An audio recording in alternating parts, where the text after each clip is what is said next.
Hello student. तो हम लोग पिछले वीडियो में कुछ इंपॉर्टेंट टॉपिक्स देख लिए थे, जिसमें हम लोगों ने कॉम्प्लेक्स नंबर के बारे में पढ़ा था और कुछ टॉपिक्स देखा था।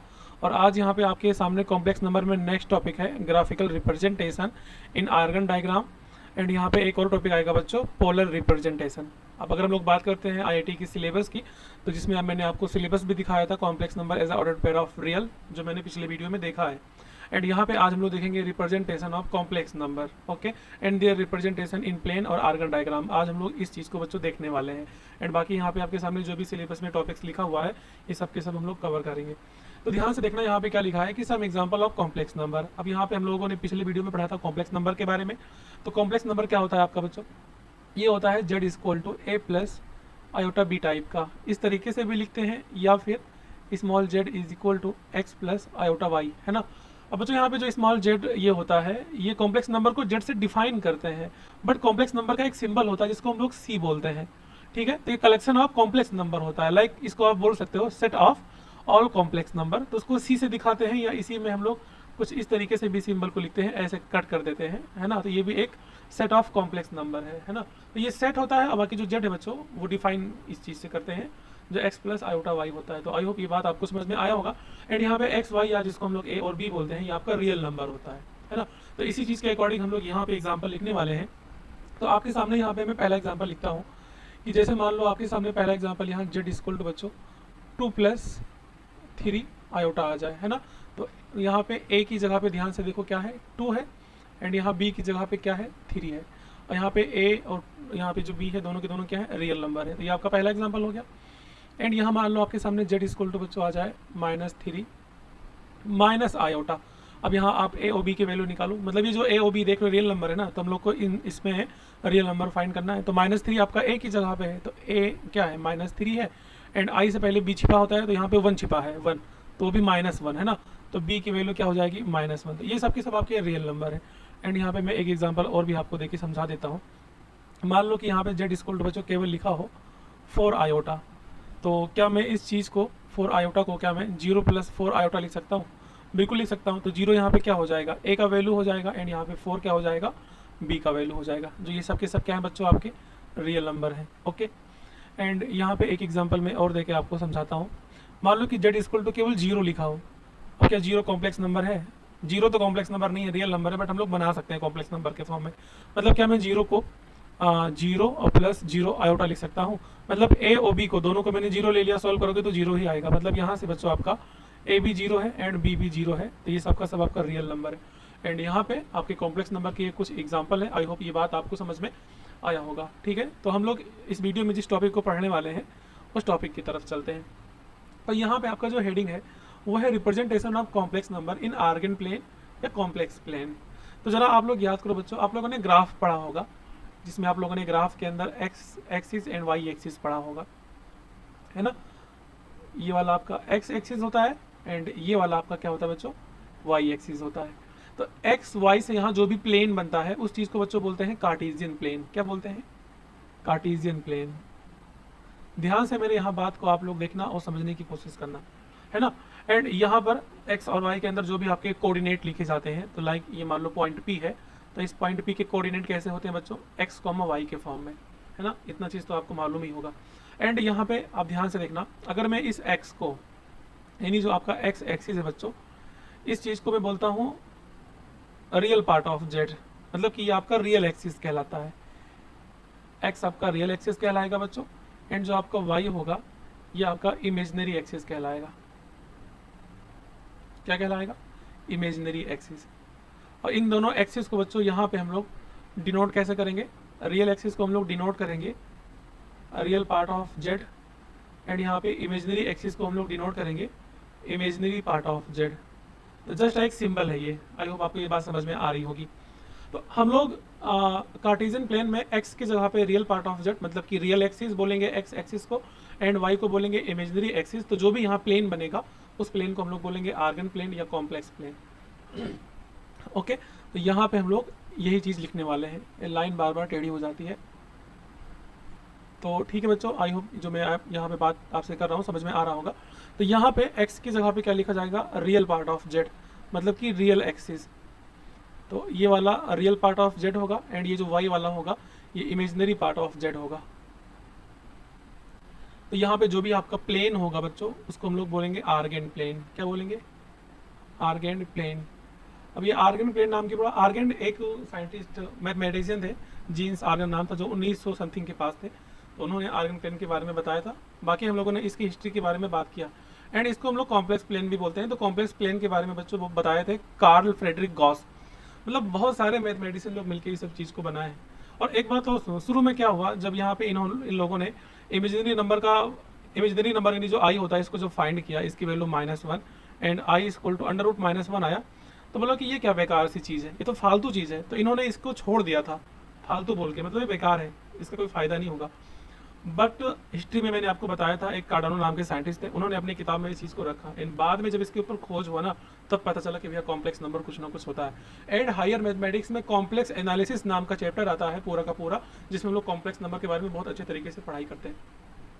तो आई होप यहाँ पे जो मैंने बताया आपको कार्टेशियन प्लेन और यहाँ पे आर्गन प्लेन है ना, तो बस जस्ट यहाँ पे जो एक्सिस होगा वो बदल जाएगा, तो वो आर्गन प्लेन कहलाएगा। एंड यहाँ पे इस पॉइंट को हम लोग जैसे x, y होती है, उस चीज़ को बच्चों यहाँ पे हम लोग कैसे दिखाएंगे, जरा ध्यान से देखना आप लोग। तो यहाँ पे ये वाला आपका इमेजिनरी एक्सिस एंड ये वाला आपका y एक्सिस है ना, तो ये x वाला, अब यहाँ पे x y आप लिख सकते हो, कोई प्रॉब्लम नहीं है, ठीक है। यहाँ पे आप चाहो तो x y भी लिख सकते हो, कोई प्रॉब्लम नहीं है, बट यहाँ पे समझने के लिए हम लोग यहाँ पे यही लिखेंगे इमेजिनरी एक्सिस है ना। अब देखना यहाँ पे, यहाँ जो भी आपका ये पॉइंट P होता है, पॉइंट P बच्चों, तो इस पॉइंट को हम लोग बोलते हैं complex number x plus iota y। Okay, समझ में आ रहा है। एंड ये जो पॉइंट P होता है और ओरिजिन, यहाँ से हम लोग एक लाइन खींचते हैं, ये लाइन, तो ये लाइन आपका कहलाता है modulus of complex number z, इतना ठीक है। एंड यहाँ पे जो भी पॉइंट P होता है बच्चों उसको हम लोग x प्लस आयोटा y बोलते हैं। मतलब जस्ट यहाँ पे देख रहे हो आप कि पॉइंट P को कार्टेशियन प्लेन में x, y बोलते हैं, बट उसी पॉइंट P को हम लोग आर्गन प्लेन में x प्लस आयोटा y बोलते हैं। मतलब यहाँ से मैं आपसे एक बात कहना चाहता हूँ बच्चों कि ये जो ऑर्डर्ड पेयर होता है यानी कि x, y पॉइंट, ये जस्ट लाइक किस तरीके से दिखता है बच्चों, x प्लस आयोटा y के रूप में, ठीक है। मतलब एक्चुअल में x, y ही क्या है, x प्लस आयोटा y है, बट इन आर्गन प्लेन। तो इस पॉइंट P का जो एक्सिस होगा बच्चों वो आपका किस रूप में होगा, x प्लस आयोटा y के फॉर्म में होगा। अब यहाँ पे इस पॉइंट P का जो डिस्टेंस होगा वो आपका x की दिशा में x लेंगे एंड y की दिशा में हम लोग y लेते हैं। तो मैं नीचे यहाँ पे इस चीज़ को दिखाने की कोशिश करता हूँ, यहाँ दिखा देता हूँ आपको। अभी केवल आप यहाँ पे देखते जाओ, मैं भी एग्जाम्पल से चीज़ों को समझा दूंगा, काम खत्म हो जाएगा। ये इतना ठीक है। तो मैंने क्या बोला था शुरू में, मैंने बोला था कि रियल पार्ट ऑब्जेक्ट को आप x बोलते हो एंड इस वाले को आप y बोलते हो, जो ये इमेजिनरी एक्सिस होती है। एंड यहाँ पे आपने पॉइंट P ले लिया, एंड यहाँ आपने इस पॉइंट P को जब इस चीज़ से मिलाया, ओरिजिन से जो मिलाया इसको बच्चों, ये यहाँ से इसको जो मिलाया, तो ये आपका मॉड ऑफ z कहलाता है ना। तो ये ओरिजिन आपका O हो गया, एंड ये जो पॉइंट होता है आपका ये x, y, या हम लोग इसी को x प्लस आयोटा y बोलते हैं। ओके, अब ध्यान से देखना आपका कि ये जो पॉइंट P है वो x की दिशा में, ये जो पॉइंट P है आपका वो x की दिशा में, एक्सिस क्या होती है, पॉइंट की लेंथ होती है ना, तो ये पॉइंट P x की दिशा में मान लो x दूरी पे है, एंड मान लो बच्चों y की दिशा में ये y दूरी पे है, y की दिशा में क्या है, y दूरी पे है। तो जो भी यहाँ x, y पॉइंट लिखा जाता है, x, y पॉइंट, वो आपका कोऑर्डिनेट कहलाता है। एंड यहाँ पे ये जो y वाला होता है बच्चों, ये आपका इमेजिनरी एक्सिस होता है। मतलब कि बोलोगे सर आप क्या कहना चाह रहे हैं, तो मैं देखो ध्यान से यहाँ पे आपको नीचे बताता हूँ, यहाँ बताता हूँ मैं आपको। जैसे मान लो कि मैंने x एक्सिस पे मैंने मान लो यहाँ पे बच्चों, यहाँ मैंने 1 लिया, यहाँ मैंने 2 लिया, यहाँ मैंने 3 ले लिया। तो यहाँ पर ना y एक्सिस पे हम लोग ना 1, 2, 3 नहीं लेंगे, मतलब कि रियल नंबर्स नहीं लेंगे, हम लोग इमेजिनरी नंबर्स लेंगे, मतलब कॉम्प्लेक्स नंबर लेंगे यहाँ पे। मतलब कि यहाँ पे आपका आयोटा आएगा, ये 1 आयोटा है, एंड यहाँ पे आपका 2 आयोटा आएगा, एंड यहाँ पे आपका क्या आएगा, 3 आयोटा आएगा। तो जैसे मान लो कि आपको 2 से 2 को मिलाना है, तो यहाँ से देखो आप 2 से 2 को मिलाना है, तो ये वाला आप ऐसे लेके जाओगे एंड ये वाला ऐसे लेके आओगे। तो यहाँ जो भी पॉइंट आपका P होगा बच्चों, वो x की दिशा में x की वैल्यू यहाँ 2 हो जाएगी, एंड प्लस y की वैल्यू हो जाएगी 2 आयोटा। बट इसी चीज़ को आप लोग चाहो तो कोऑर्डिनेट के फॉर्म में, मतलब कि x की वैल्यू यहाँ पे 2 हो गई एंड y की भी वैल्यू क्या हो गई, 2 हो गई, तो 2, 2 भी लिखते हो। जैसे मान लो यहाँ आयोटा ना होता तो ये 2, 2 ही तो होता। तो एक्चुअल में हम लोग पॉइंट P पे 2 + 2 आयोटा लिखे इन आर्गन प्लेन, ये हम लोग चाहें तो उसी को 2, 2 लिखें। मतलब यहाँ से जस्ट लाइक आपको समझ में बच्चों आ जाना चाहिए अब कि जो आपका x प्लस आयोटा वाई होता है वो आर्गन प्लेन के अंदर होता है। ये किसके लिए होता है बच्चों? आर्गन प्लेन का समझ लो ये आपका एक जस्ट कोऑर्डिनेट मान सकते हो। एंड एक्स कॉमा वाई जो होता है किस में होता है बच्चों? कार्टेशियन प्लेन में होता है। किस में होता है? कार्टेशियन प्लेन में, है ना, कार्टेशियन प्लेन। तो आइए जो भी मैंने यहाँ पे आपको समझाया समझ में आया होगा। एंड यहाँ पे हम लोग और भी कुछ एग्जांपल लेके आपको चीज़ों को समझाने की कोशिश करते हैं। तो ध्यान से देखना आगे। अब हम लोग आगे थोड़ा सा बढ़ते हैं, थोड़ा सा ना चीज़ों को और भी बेहतरीन तरीके से समझते हैं। तो यहाँ पे ये आपका रियल एक्सिस एंड ये आपका imaginary axis, real axis and ये क्या बच्चों? आपका इमेजिनरी एक्सिस। रियल एक्सिस पे आयोटा के फॉर्म में नंबर्स होंगे एंड रियल एक्सिस पे आपके रियल नंबर के फॉर्म में आपके नंबर्स होते हैं। ठीक है, तो यहाँ पे आपने क्या देखा था अभी जस्ट कि x प्लस जो आयोटा y होता है वो just like x comma y की तरह दिखता है। मतलब कि अगर मैं यहाँ पे बच्चों 2 प्लस 3 आयोटा लिखूंगा तो जस्ट लाइक क्या होगा? 2 कॉमा 3 होगा। एंड अगर मान लो मैं यहाँ पे 4 माइनस 3 आयोटा लिखता हूँ तो जस्ट लाइक ये क्या होगा? 4 कॉमा माइनस 3 होगा। एंड यहाँ पे अगर मैं 2 माइनस आयोटा लिखता हूँ तो जस्ट लाइक ये कैसे दिखेगा? जस्ट लाइक कैसे दिखेगा बच्चों? ये आपका 2 कॉमा एंड y की वैल्यू -1 है ना, तो 2 कॉमा -1 दिखेगा, है ना। मतलब x और y के जो कोफिशिएंट होते हैं एक्चुअल में वो पॉइंट आपके होते हैं। अगर मैं इन पॉइंट को इन डायग्राम के अंदर लिखना चाहूँ तो कैसे लिख सकता हूँ? अब एक बात याद रखना आप लोग, आर्गन प्लेन में पॉजिटिव नंबर ही नहीं आपके नेगेटिव नंबर भी हो सकते हैं। ठीक है, तो मैंने अगर यहाँ पे नहीं लिखा है बच्चों तो मैं उसी को लिखने जा रहा हूँ। ये आपके यहाँ पे ना नेगेटिव नंबर भी टेढ़ी की हो रही है, बार बार लाइन टेढ़ी ही हो रही है भाई साहब। हाँ ये बना दिया। ओके, तो जैसे 2 कॉमा 3 तो पहले यहाँ पे आप नंबर्स लिख लो यहाँ पे। तो यहाँ पे मान लो बच्चों कि 1 है, यहाँ 2 है, यहाँ 3 है एंड यहाँ पे मान लो 4 है ना। एंड यहाँ मान लो आपका -1 है, यहाँ मान लो -2 है एंड यहाँ मान लो -3 है। एंड बाकी तो आप समझ ही जाओगे। एंड यहाँ पे 1 एंड यहाँ पे 2 एंड यहाँ पे 3 एंड यहाँ पे 4। ओके, तो जस्ट लाइक जैसे आप 2 कॉमा 3 दिखाते हो ना, वही आपका 2 प्लस 3 आयोटा हो जाएगा। तो कोई बड़ी बात नहीं यार, देखो ध्यान से। अब देखो 2 कॉमा 3 कहाँ है? तो एक्स एक्सिस पे यहाँ पे 2 हो गया मान लो, और 3 ये हो गया है ना, तो 2 कॉमा 3 ये हो गया। चलो ये 2 कॉमा 3 हो गया, ये आपका क्या हो गया? 2 कॉमा 3। और एक्चुअल में यही आपका जो 2 कॉमा 3 है यही क्या है? 2 प्लस 3 आयोटा है। यहाँ सब पे ना, इस सब के बगल में यहाँ पे आप लोग आयोटा लगा लेना। सब के बगल में क्या हो जाएगा? आयोटा, क्योंकि ये इमेजिनरी लाइन है तो यहाँ पे इमेजिनरी नंबर्स आपके सब होंगे। समझ में आई बात? आसान है, कोई टफ चीज़ नहीं है। एंड देखो 4 माइनस 3 का मतलब, तो यहाँ से आप 4 उठाओगे एंड मान लो कि यहाँ पर आपका 3 होगा, है ना, -3 आयोटा मान लो यहाँ पे होगा। तो ये वाला बच्चों आपका क्या हो जाएगा? 4 कॉमा -3 या जस्ट लाइक आपका 4 माइनस 3 आयोटा। एंड बाकी आप समझ गए होंगे। अब बहुत से लोग बोलेंगे सर इसमें से कौन सा सही लिखें, मतलब कि इसको लिखें कि इसको लिखें।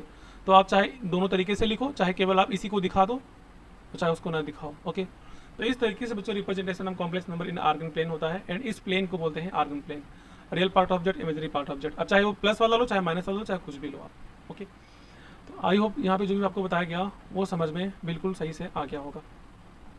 तो यहाँ पे आपका जो कॉम्प्लेक्स नंबर होता है ये होता है x plus iota y. And complex number का जो कॉन्जुगेट होता है, अभी देखो मैं कॉन्जुगेट आर्गुमेंट इस सब का बात नहीं किया हूँ, मैं नेक्स्ट वीडियो में इसी पे बात करूँगा। तो इस पे बार लगा देते हैं। एंड यहाँ पे जो आयोटा वाला पार्ट होता है बच्चों, इमेजिनरी वाला पार्ट, वो माइनस हो जाता है। तो ये हो जाता है x minus iota y. And अगर मैं इसी चीज़ को कोऑर्डिनेट के फॉर्म में लिखूँ तो जस्ट लाइक ये x कॉमा वाई हो जाएगा। एंड ये वाला ध्यान से आप देखो तो जस्ट लाइक ये x कॉमा माइनस वाई हो जाएगा, है ना। चाहे देखो ध्यान से आप। तो अगर मैं इसी को बच्चों ग्राफ के अंदर बनाना चाहूँ तो ये कैसे दिखेगा? अब मैं यहाँ पे ना इसको x लिख दे रहा हूँ, समझ जाना कि रियल पार्ट ऑफ जेड है। एंड मैं इसको y लिख दे रहा हूँ, समझ जाना कि ये इमेजिनरी पार्ट ऑफ जेड है। तो x कॉमा वाई तो बच्चों पॉजिटिव यहाँ पर आएगा, तो यहाँ पे p x कॉमा वाई यहाँ ऊपर आएगा। एंड जस्ट देखो y नेगेटिव में क्या कहाँ होता है? जस्ट y के नीचे ये वाला जो प्लेन होता है इसमें y नेगेटिव होता है। तो यहाँ पर बच्चों मान लो कि कोई पॉइंट क्यों आएगा जिसमें x तो पॉजिटिव ही रहेगा, बट यहाँ पे जो आपका y वाला पार्ट है वो क्या हो जाएगा? माइनस हो जाएगा। तो यहाँ पे जो आपने भी रिप्रेजेंटेशन देखा है बच्चों कि ये वाला ये ना, ये कभी नहीं सुधरेगा, लाइन हमेशा टेढ़ी ही जाएगी हमेशा। ये वाला जो बच्चों आपका है ये कॉम्प्लेक्स नंबर किसके लिए हो गया? जेड के लिए हो गया। एंड यहाँ पे यहाँ पे ए इसको आप मिला देना, तो ये बच्चों किसके लिए हो गया, कॉम्प्लेक्स नंबर मतलब जेड कॉन्जुगेट के लिए हो गया। समझ में आ रहा है बात। तो इसी को चाहे आप x माइनस आयोटा वाई बोलो, चाहे x माइनस वाई बोलो, और चाहे इसको x प्लस आयोटा वाई बोलो, चाहे x वाई बोलो। आई होप ये बातें आपको समझ में आई होंगी। एंड बाकी यहाँ पे जो ये कॉन्जुगेट ऑफ कॉम्प्लेक्स नंबर है इसको हम लोग नेक्स्ट वीडियो में बात करेंगे। आगे बढ़ते हैं। एंड ये भी बहुत ही इंपॉर्टेंट है बच्चों, इस पर आपका क्वेश्चन बन जाता है कभी कभी। Polar representation of complex numbers, है ना। तो पोलर शब्द से ही समझ जाओ कि यहाँ एंगल की बात चलेगी। मैं यहाँ पे कुछ बातें पहले लिख देता हूँ कि जैसे आपका कॉम्प्लेक्स नंबर क्या होता है, x प्लस आयोटा वाई के फॉर्म में। x प्लस आयोटा वाई लिखो भैया, चाहे आप a प्लस आयोटा बी लिखो। तो यहाँ पे जो आपका x रहेगा मतलब पुट आपका जो x है इसके जगह पे आपको रख देना है r cos थीटा, एंड यहाँ पे जो y है इसके जगह पे आपको रख देना है r sin थीटा। तो यहाँ से आपका जो z होगा बच्चों ये क्या बन जाएगा, x की जगह पे r cos theta n plus iota